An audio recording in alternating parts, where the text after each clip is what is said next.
Ғабиден Қожа Ахмет күз әуені. Думан толы асқарлы, күз мезгілі басталды.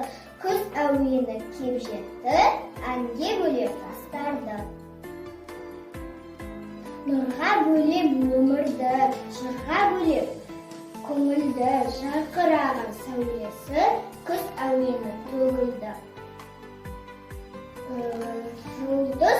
Жұлдыз тауып таң алды, әнге орап ғалымды, сазды әуен шаттыққа бөледі бар адамды. Әуенге еріп сиқырлы, айтылды ән боп сырқилы, күзгі әуен жастардың жүрегіне нұр құйды. Нұрға бөлеп өмірді, жырға бөлеп көңілді, жарқыраған сәулесі күз әуені төгілді.